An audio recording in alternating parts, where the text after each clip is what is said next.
Hi, everyone. My name's Amanda Poskaitis.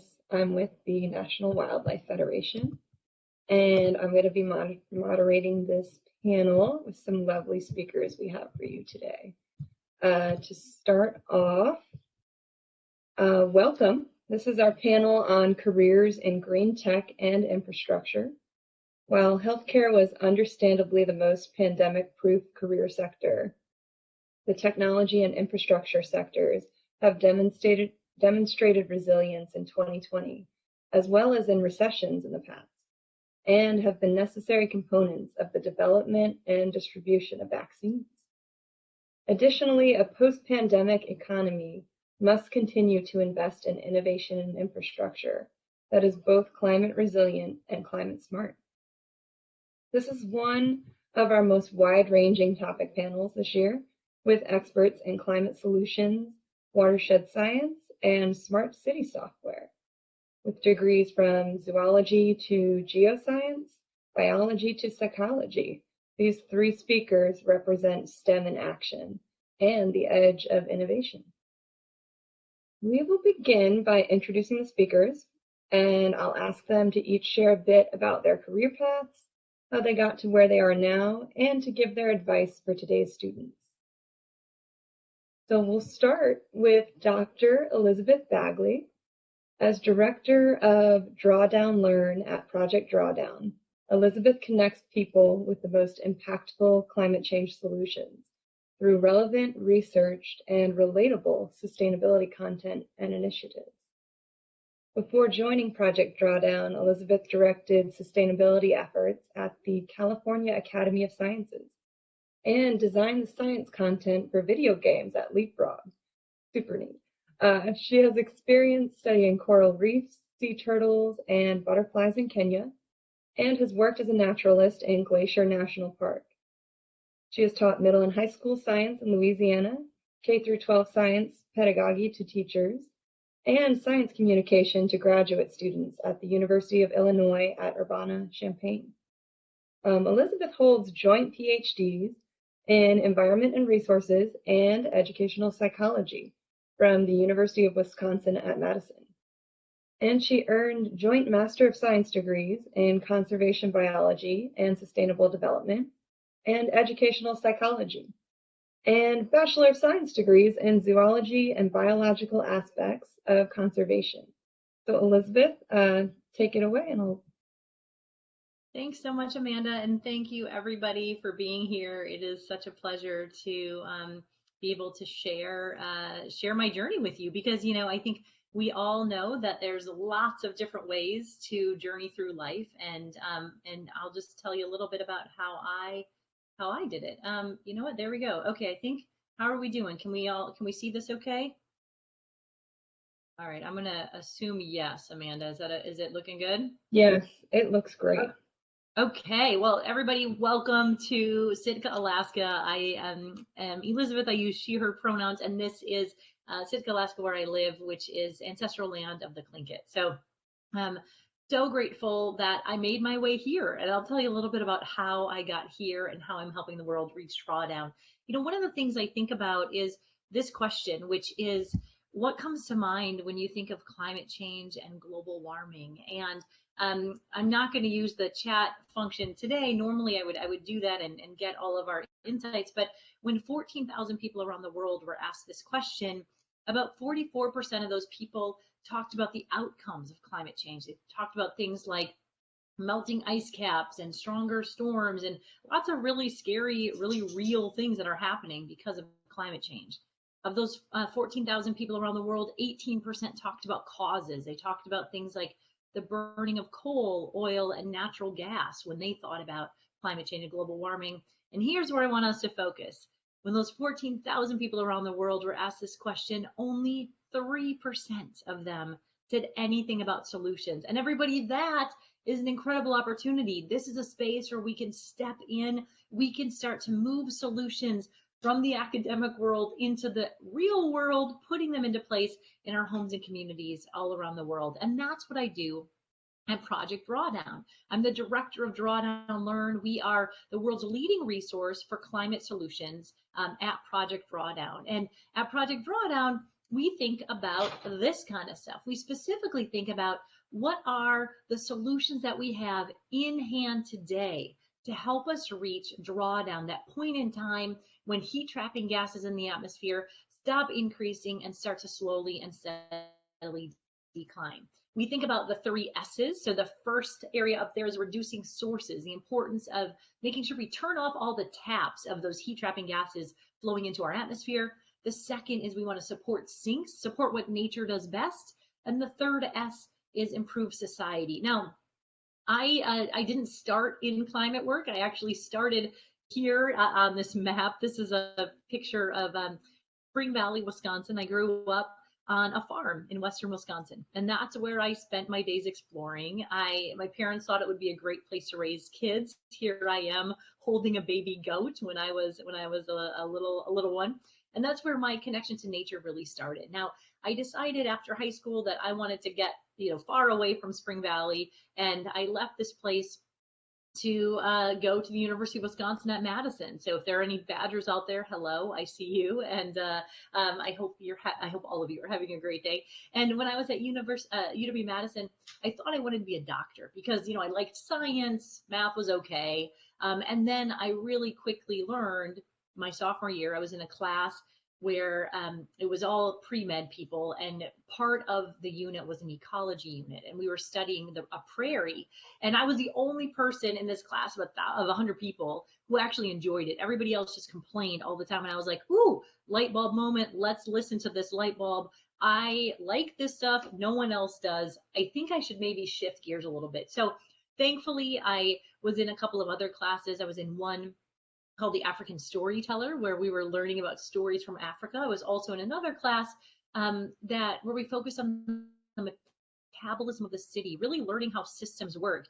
And that kind of trifecta of information to me launched me into this place, which is Kenya. So I decided that I wanted to study abroad in Kenya. And so I did a study abroad program through the Minnesota Studies in International Development. And I had the incredible opportunity to monitor sea turtle nesting sites, to transplant coral reefs, and to teach 7th graders science. And it was through that experience that I realized, wow, I really love connecting people with the natural world, helping people see things that are otherwise invisible, make invisible concepts visible. So I decided when I went back to college to finish my senior year to join Teach for America. And I decided that I really wanted to focus on understanding the levers for change within the education system. I didn't think it was okay, and I still don't think it's okay, that our zip code often dictates our educational opportunities. And to me, that's not okay. We need to make sure that everybody has equal opportunities to attain an excellent education. So I worked here in South Louisiana, and I taught middle and high school science in LeBeau. This is me in my classroom. Apologies for the grainy photo. It was a while ago. And I had a really incredible, I learned so much, first of all, from my students. I learned so much about myself. During my summer between my first and second years of teaching, I had the opportunity that Amanda mentioned to be a naturalist in Glacier National Park, where I got to teach people of all ages about the environment through the Glacier Institute.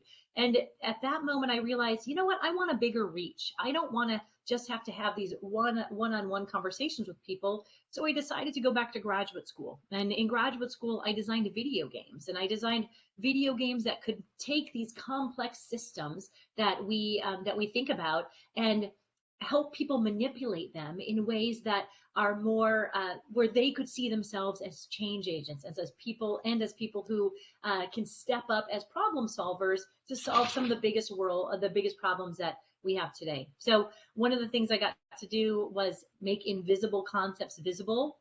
That led me to an incredible internship at the Walt Disney Company, where I worked with Imagineers on thinking about how do we, in theme parks or in other really fun ways, take concepts like climate change or sustainability and encourage people to take action. I took a quick detour and worked for a few years at Leapfrog, where I designed the science content for our games, DVDs, and books. And then I landed at the California Academy of Sciences as a director of sustainability, where I loved working with people every day to meet them where they were at on their sustainability journey. You know, we had personal connections with people. I had a chance, this is my older son and a penguin. My son is in the background, penguin's on my lap, to really bring nature to life and bring the impacts of climate change and other things. This, I should have warned you, this is a disturbing photo of a whale that had washed ashore, to really learn about our natural world. And we developed something called Planet Vision, where we connected people to our food, water, and energy system so that we could think about how do we envision a better place for everyone else. Had a great opportunity to do a course for LinkedIn Learning focused on how employees can step up and put sustainability concepts into action.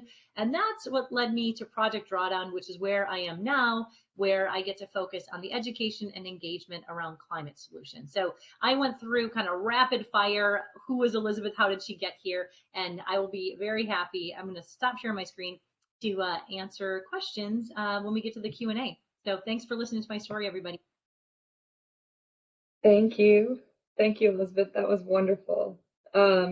Next, we'll hear from Darryl Haddock, the Education Director for the West Atlanta Watershed Alliance, where he coordinates educational programs, community outreach, and citizen science research activities.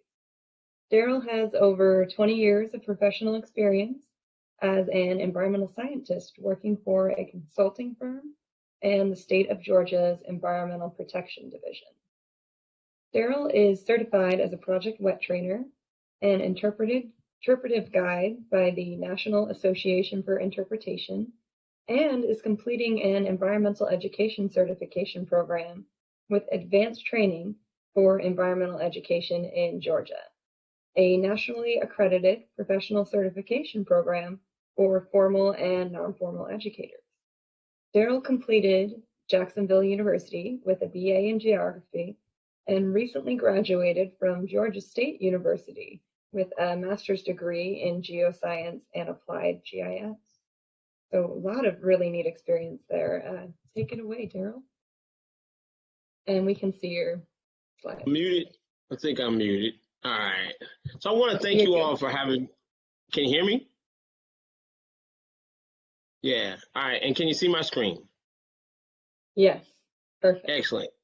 Excellent. So I want to thank you all for having me come out. And I want to start out by saying that I've always wanted to be an environmental scientist.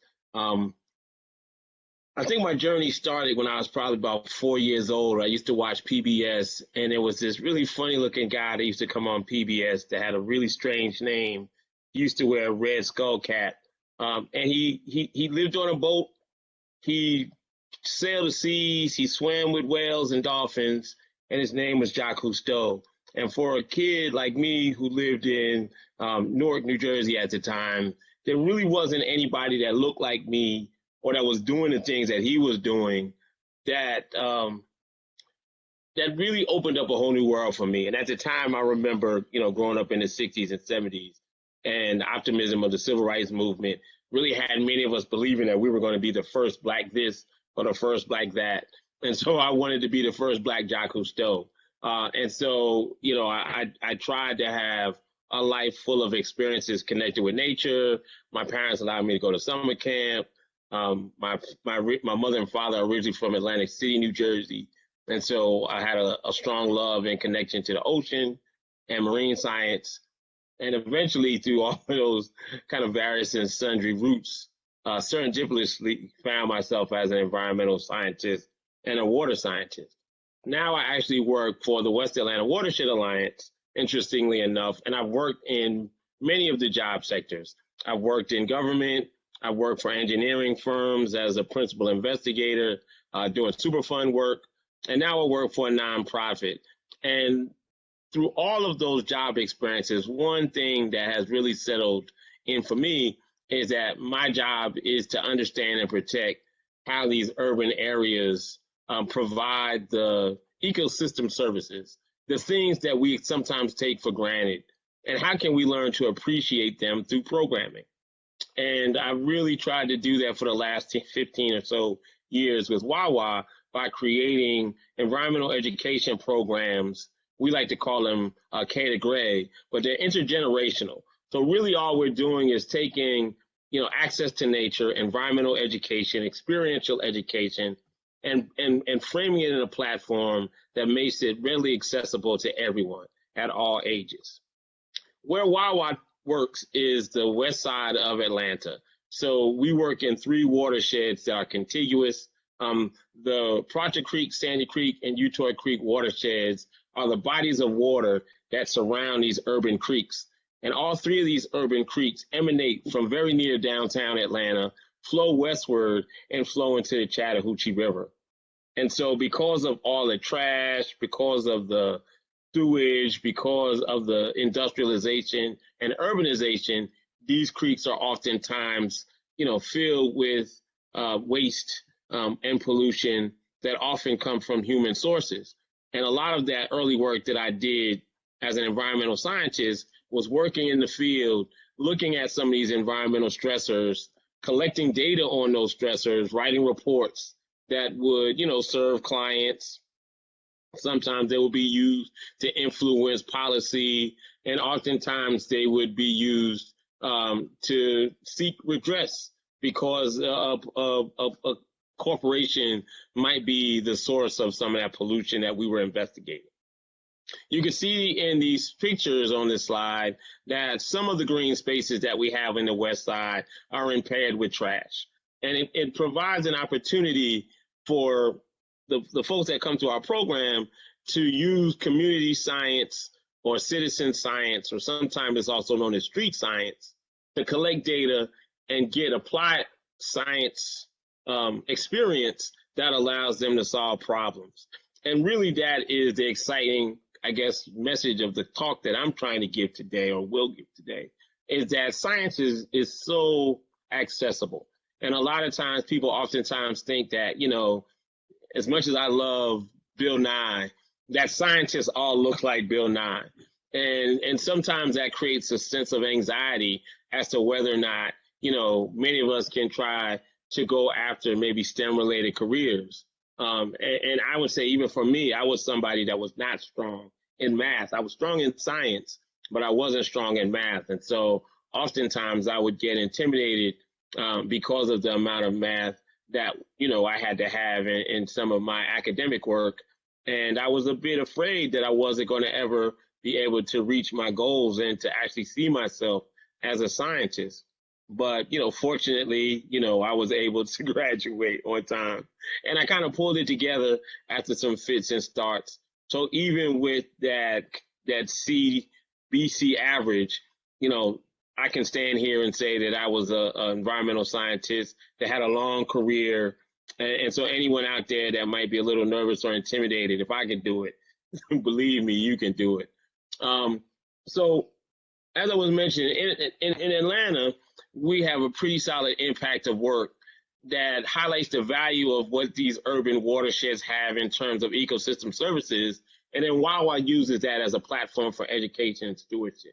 We connect urban youth and adults, as I mentioned, to nature by exposing them to these really significant urban forests and watersheds that we have on the west side. And I think over the last 15 years of working at Wawa, that's really given us a pretty significant history of young people that have gone through our programs, going through our activities, been mentored and coached by us, and who've also often sought professional careers. And so I've been able to be blessed, now that I've been around a while, to see young people graduate with not only their undergraduate degrees, but master's and even more advanced degrees. And we've been able to generate quite a number of environmental professionals through our program. You can see on this slide also what our mission is. And it's a pretty simple mission. We're really just seeking to improve the quality of life within our West Atlanta watersheds. And we do that by protecting, preserving, and restoring the community's natural resources. So thoroughly understanding those resources, studying them, utilizing that citizen science or community science approach to access those resources really creates a culturally responsive environmental education program that everybody can have access to, not just those on a trajectory to become scientists, but regular community members, people who haven't gone to school. We've got people that probably haven't been in an academic setting, a classroom setting for several decades. And so what we really hope that we see is this democratization of science that really allow informal educators, informal researchers to build capacity to do the work that I've gotten to do as a professional. I mentioned that where we learn is outdoors in these watersheds. We use the urban watersheds as our living laboratory. We do a lot of water quality analysis. We're doing some heat island heat assessment with sensors, looking at the changes in temperature now that we're getting into the warmer months of the year. We've looked at invasive species and how to eradicate invasive species in some of our old growth forests. And we're even looking at the generation of food. So you see in some of these lower slides an aquaponics system that we're leveraging to, highlight the fact that we can locally produce food and address food insecurity in our communities, all through this lens of community or citizen science. This is our facility. This is the Outdoor Activity Center. And for those of you in the Atlanta area that had the pleasure of maybe serving in the Earth Tomorrow program, you've been able to come out and do some service learning work with us. This facility is 26 acres. And as I mentioned, it's an opportunity to create exposure pathways to urban forestry, to atmospheric and climate science, to marine science and aquatic sciences, and also to agricultural science. And we're able to do that, all of that on this property, which is roughly 26 acres, but we also have access to another nearly 250 acres that brings the total area that we're able to provide programming in at somewhere in and around, or a little over 300 acres in the urban city of Atlanta, which is a pretty interesting outdoor classroom to have. One of the things that we're really proud of is that forest ethnography is one of those tools that we use to study not only environmental history, but the social and cultural context that you experience, or we experience as humans, in these green spaces. A lot of times when you think about studying the environment, sometimes we remove humans out of it in order for it to be pristine. Oftentimes when you study science, there's almost a neutral facilitator, a neutral observer theme that you'll learn about in classical science study that makes it seem as though, scientists are impartial and they don't have any feelings and they don't have a position or a bias. And that, quite frankly, is untrue. And so what we do with this, social context, or this culturally relevant context, is we say, as long as you're honest about, your lived experiences, your identity, your full humanity, and that's in your data, you're reporting out about that work, then there's no need to pretend to be objective, because there really isn't an objectivity that you're able to have. And we can challenge some of that objectivity, because oftentimes it creates unjust outcomes for people of color. And so we're able to really push on this notion that science can't really be as, a fly on the wall, so to speak, as many oftentimes are taught it is. And through the scientific principles and scientific methods and other way of data collection, because we collaborate, because we communicate, because we use scientific standards and methodologies, we should have a deeper understanding about our cultures, our societies, the environment, and ecosystem services. Oh my gosh, Darryl. I'm sorry. I love where you're going with this presentation. I can wrap up. Thank you so much. We do have to switch. I want you to continue this. I'm going to ask you some specific questions about that. Okay. But we do have to switch to Katie. And thank you so much for bringing a real, worldly perspective to this talk. I love where your talk was going, and I'm so sorry. I apologize for the length of that. No worries. We still got plenty of time now, but Finally, we'll hear from Katie Gwathmey. Katie is a senior partnership manager on the Smart City team at Rubicon. Founded in 2008, Rubicon, who is also a sponsor of this year's EcoCareers Conference, is a technology company that powers a digital marketplace, provides a suite of software products for waste, recycling, and smart city solutions, and collects and analyzes data for businesses and governments worldwide. Katie works to develop and build lasting partnerships with cities in the Northeast and to help cities successfully deploy Rubicon's municipal offering, Rubicon Smart City. Prior to Rubicon, Katie worked at the Overbrook Foundation, developing and helping execute the organization's funding strategy on plastic pollution prevention. So Katie, you can go ahead. Okay, great. Thank you so much. And Darryl, I also want to hear the end of your presentation, so looking forward to circling back to that. Everyone, my name is Katie Gwathmey. I use she, her pronouns, and really happy to be here. Thank you so much for having me. I'll do a quick, I have no slides. I'm just going to talk through, quickly kind of how I ended up at Rubicon. And, I'd start by saying when I was, graduating college, I couldn't have guessed that this role that I'm in exists. So, it's one of those things where I had really no idea where I wanted to go. I had studied biology and environmental science and wasn't sure what to do with that. And over the years, it's been really amazing to learn about all of these opportunities. And it's been great to hear from Darryl and Elizabeth similarly about their career paths and continuing to learning as I, go through it. And so, right out of college, I ended up actually working using, focusing, I thought I wanted to go into public health. And I was working at a consulting firm working in life sciences, so pharmaceutical, biotech, and medical device industry, and it was great. I really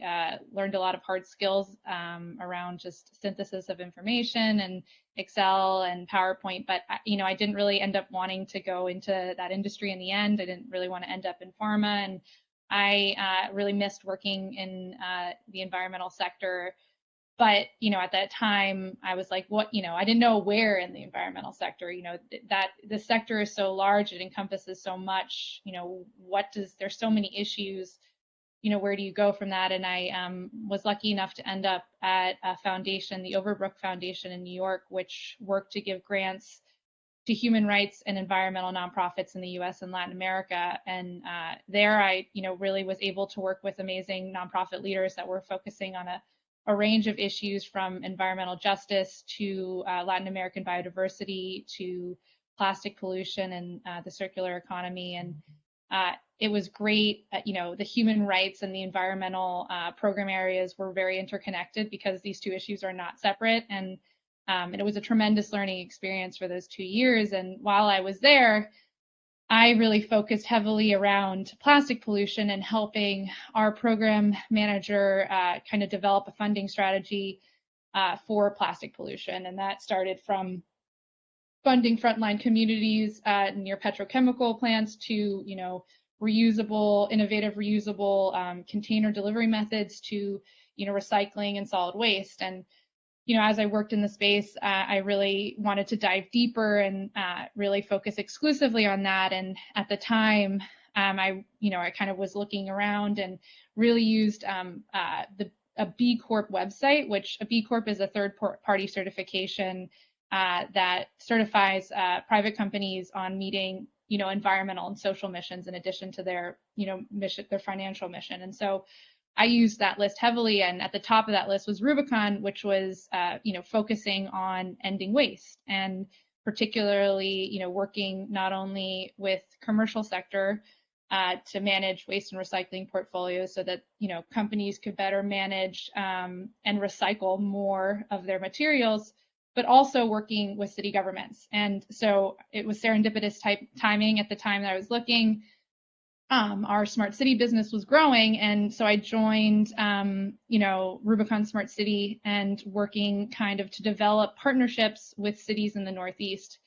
And, the world of waste is fascinating. I hadn't really thought about it It is a logistical, financial, and environmental, there's so many impacts across those three sectors.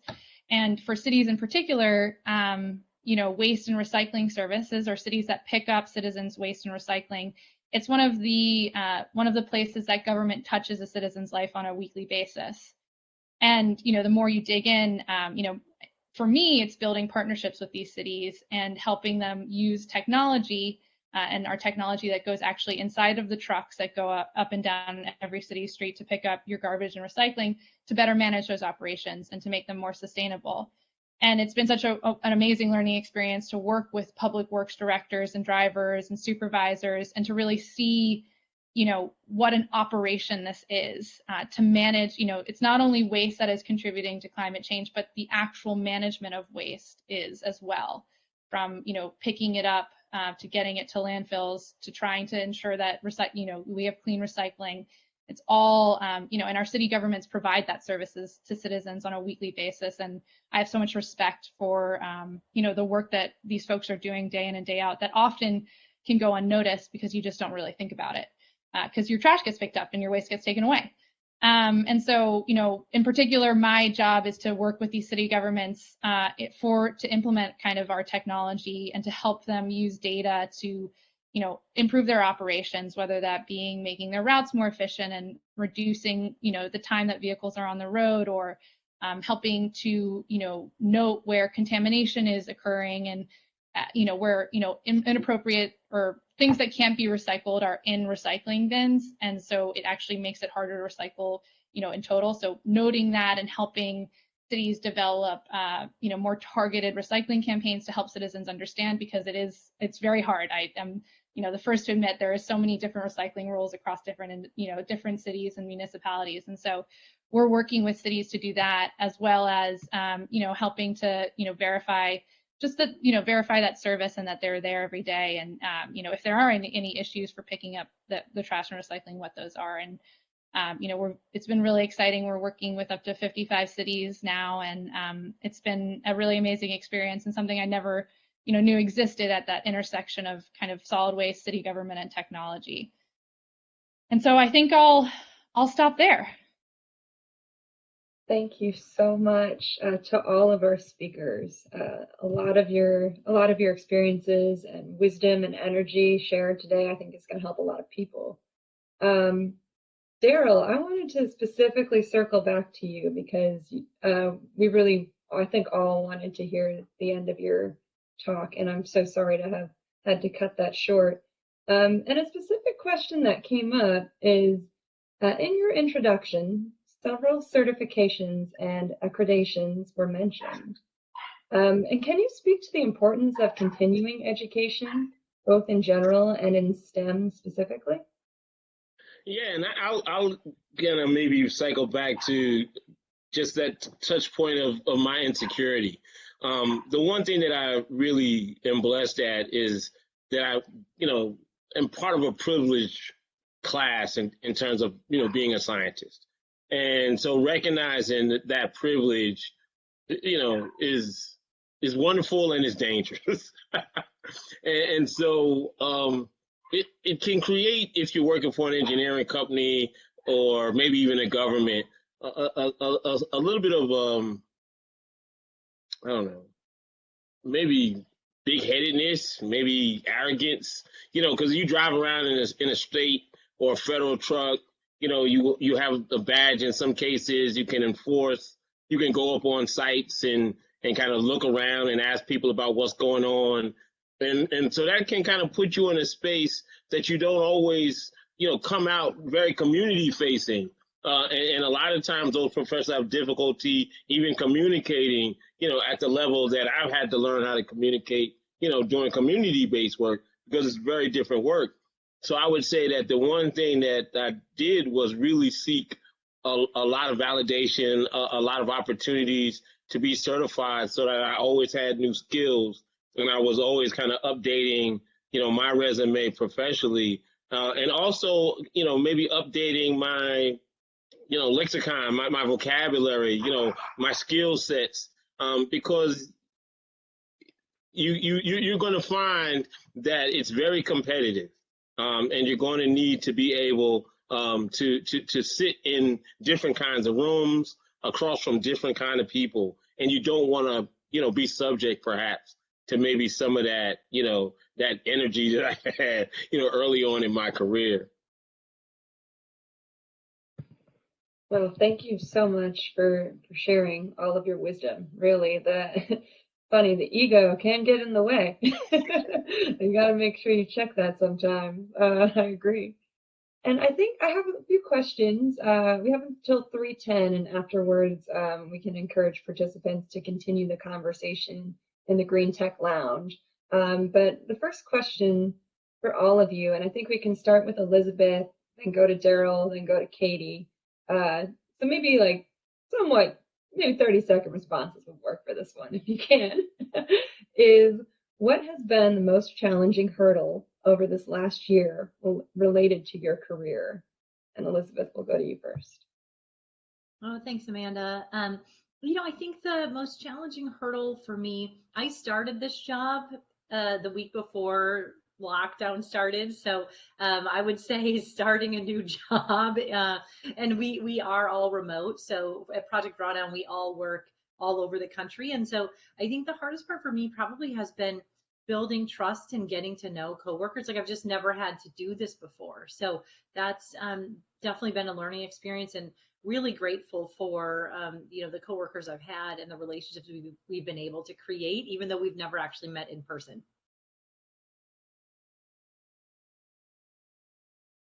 I guess for us, we operate out of a nature center, and as I mentioned, a lot of our work was face-to-face environmental field trips and programs with youth, working with schools that obviously was impacted. So the short answer is we had to go 100% virtual, in 30 days. So, we came out of the Christmas holiday. We were ready for the spring program. Spring is oftentimes our busiest time of year for environmental education. And we had to shift everything from March till the end of the year as in online content. Yeah, I think a mirror, the thing that I miss the most is being able to travel to cities and meet with folks in person. But obviously very, very lucky and privileged to be able to do my job remotely. I think another thing that was interesting is that very early on in COVID, obviously city budgets are stretched incredibly thin right now as they're managing COVID response and pandemic response. And so, one of the things we were working with cities on was that. And actually, though, solid waste, focusing on solid waste was something that cities did need to focus on, because it is an operation that cannot stop. And I think working with cities to help manage, especially our existing cities, on managing, trying to manage safety with service was definitely something challenging they were facing, and we were trying to help them through. Excellent. And I have one more question I think we can squeeze in for all of you. So we'll go same circle. What information is key to share during an interview for a position in STEM? And STEM acronyms aren't very inclusive. STEM stands for science, technology, engineering, and mathematics, right? Somebody tell me if it doesn't. And do you recommend more specialization or more generalization for students and graduates? So again, it's what information is key to share during an interview for a position in STEM. Do you recommend more specialization or more generalization? Go ahead, Elizabeth. Thanks, Amanda. I actually, in my, I didn't actually get into all the, Amanda mentioned my degrees, which are pretty science-based, but also education-based. I actually love it when people talk about their communication skills, because it's great that you've got science skills, but if you can't tell anybody about it, and if you can't talk to your coworkers about it, it just lives in your head, right? So I really love hearing people talk about the ways that they communicate with their coworkers, the ways that they communicate with external stakeholders, the ways that they can make science relatable to the everyday person. So that, to me, that's a huge win from my perspective. And I would co-sign on Elizabeth what she's saying. I think scientists need to be able to share and show that they're human. And so, talking about your lived experiences, where do you go on vacation? What are your favorite places? Connecting the science to your life in terms of maybe applied and practical application of what you know, but really sharing who you are in an interview, I would say is important. Yeah, I'd second that. I also think one of the things I always listen to is, what environment folks work best in, because I do think that, certain, collaborative versus more independent. And I think thinking through that is very good, because you don't want to end up in a place where you're not providing your best work because it's, either maybe it's a manager that's super micromanaging, or it's someone who's very hands off, and thinking through that, I think, is helpful for, for at least whenever interviewing, and then also, whenever I'm providing feedback, because I always want to know what kind of environment is, what you're entering to, and how you can best succeed within that environment. Wow, thank you so much to all the panelists and all the people that are listening in. I get to announce a 20-minute break, which is exciting.